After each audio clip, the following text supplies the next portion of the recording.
remarque, donc je vais aller assez vite sur cette remarque, c'est rédigé, donc pour aller à l'essentiel, ce que j'explique, c'est que voilà, les banques se servent des dépôts de leurs clients pour faire des profits. Voilà. Elles disposent de cet argent comme elles le veulent et elles peuvent s'en servir pour gagner de l'argent en achetant des, comment dire, des titres financiers, tout un tas de produits financiers, des obligations, pour soit bénéficier, soit toucher des intérêts, soit les revendre plus cher qu'elles ne les ont achetés, ce qu'on appelle une plus-value. Donc, euh, donc les banques ne font pas que du profit en accordant des crédits et en percevant des intérêts, parce que c'est les intérêts qui constituent une partie de leur profit.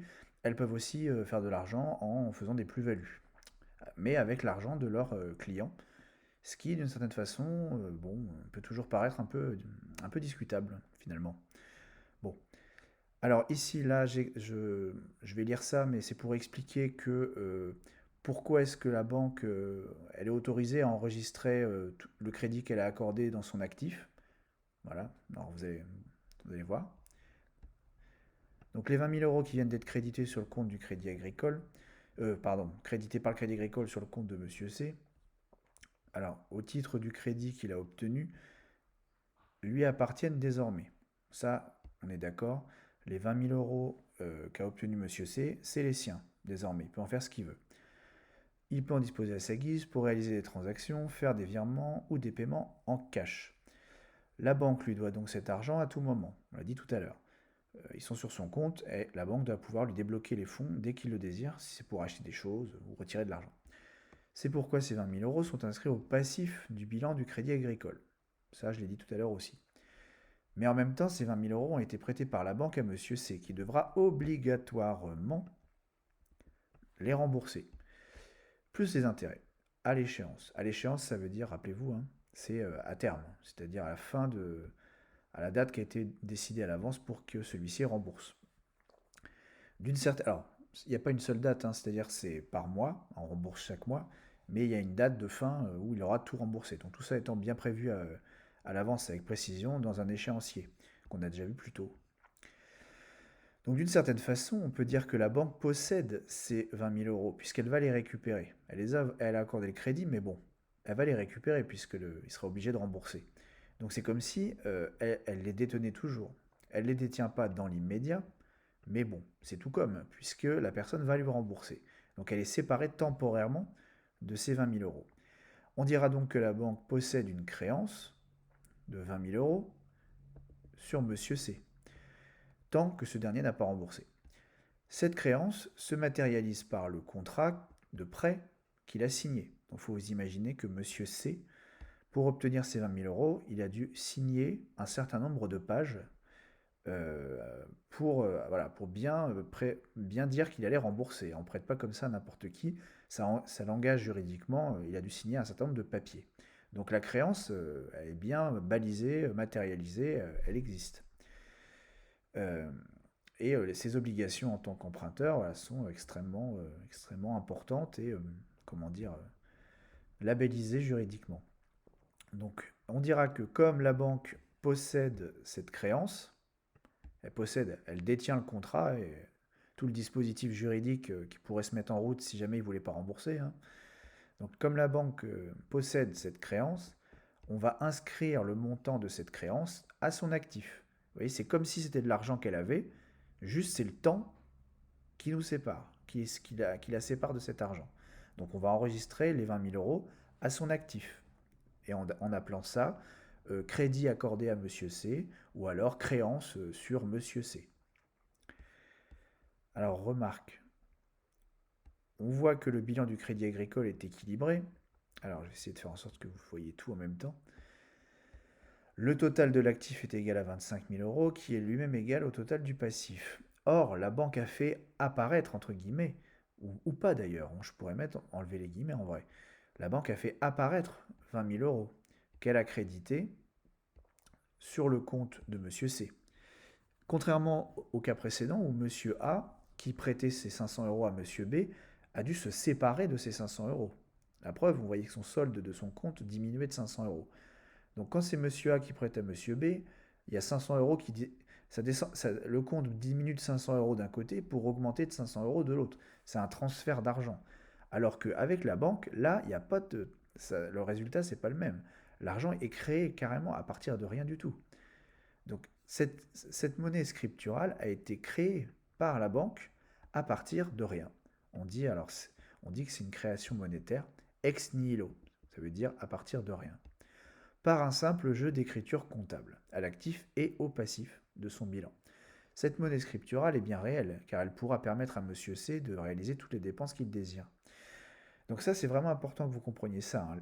Le pouvoir de création monétaire des banques commerciales, c'est le pouvoir de faire apparaître de l'argent. Mais pas des billets, mais de faire apparaître de l'argent sous une forme numérique via des écritures comptables. C'est un vrai pouvoir qu'ont les banques. Et comment est-ce qu'on fait ça de manière légale et correcte d'un point de vue comptable? Ça consiste à enregistrer à l'actif le montant de la créance que l'on détient et d'enregistrer au passif l'augmentation du compte à vue du monsieur qui a bénéficié de la créance. Ok. Alors voyons ce qui se passe si monsieur C rembourse, parce que comme on a dit qu'il allait rembourser. Qu'est-ce qui va se passer? Quand monsieur C aura remboursé sa banque, l'argent remboursé sera détruit. Alors détruit, bon on exagère, mais voilà, on va supprimer un certain nombre de données, donc on effacera donc certaines sommes du bilan de la banque. Ne resteront que les intérêts perçus par la banque qui constitueront des bénéfices pour elle. Alors regardez comment est-ce qu'on voit ça sur le bilan de la banque. Là, c'est quand Monsieur C rembourse. Donc on imagine là le compte de Monsieur C, compte à vue. Il avait 25 000 au début, c'est 5 000 euros qu'il y avait au départ, plus les 20 000 euros du crédit qu'il a obtenu. Et là, il décide de tout rembourser. On imagine qu'il rembourse tout d'un coup. En vrai, il rembourserait tous les mois. Mais là, pour simplifier, on va dire qu'il rembourse tout d'un coup. Donc son compte va diminuer de 20 000 euros. L'argent qu'on lui a prêté et qui rend à la banque. Et alors j'avais dit qu'il n'y aurait pas les intérêts, mais en fait si. Donc il faut aussi soustraire 2000 euros d'intérêts. J'ai mis 2000 euros, bon, ça aurait pu être autre chose, mais bon, c'est pour qu'on les voit, hein, ces intérêts. Donc, donc son compte à vue va diminuer donc de 22 000 euros. Comme il y en avait 25, il va se retrouver avec 3 000 euros. Il ne va plus que lui rester que ça sur son compte à vue. La banque, elle, de son côté, elle a toujours 5 000 euros de billets. Elle détenait 20 000 euros de créances sur Monsieur C. Mais comme il vient de rembourser, eh bien, elle va déduire également les 20 000 euros de la créance, et la créance disparaît. Elle est égale à 0 euros. La banque n'a plus de créance sur Monsieur C. En revanche, la banque vient de gagner 2 000 euros de bénéfices. Les 2 000 euros que le client a versé à la banque en plus des 20 000 euros, c'est des bénéfices pour cette banque. Et comme c'est des bénéfices, la banque les doit à ses actionnaires et à ses propriétaires. Donc ça reste dans la colonne passif, mais ça va dans un autre poste, une autre catégorie qu'on appelle les capitaux propres. Et donc on va voir apparaître ici plus de 1000 euros et dans la ligne bénéfice. Donc vous avez bien saisi, hein, 25 000, moins 20 000, moins 2 000. Les moins 20 000 qui sont là, ils sont là aussi. Et les moins 2 000, ils réapparaissent ici. Et quand on fait le calcul, le bilan il est équilibré. Regardez, 5 000 plus 0 égale 5 000.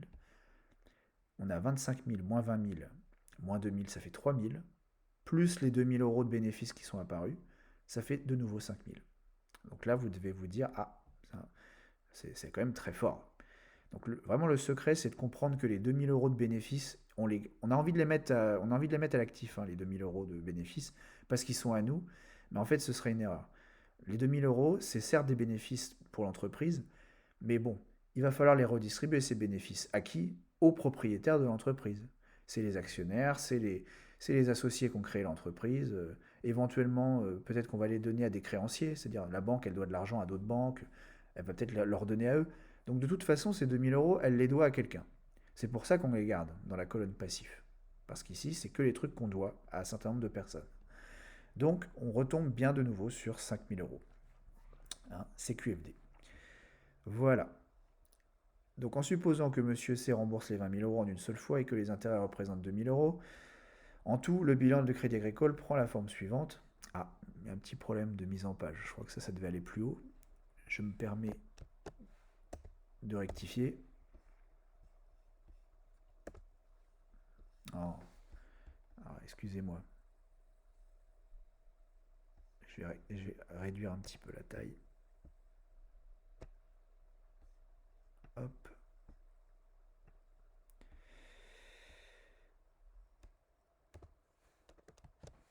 hop.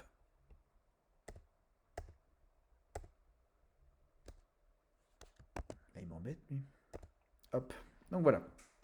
On va pouvoir passer maintenant au grand C, la création monétaire issue de l'acquisition de titres financiers publics par les banques. Donc c'est l'autre façon dont les banques commerciales créer de la monnaie scripturale. C'est en faisant l'acquisition de créances. Bon, je mets pause et on reprend à partir du C.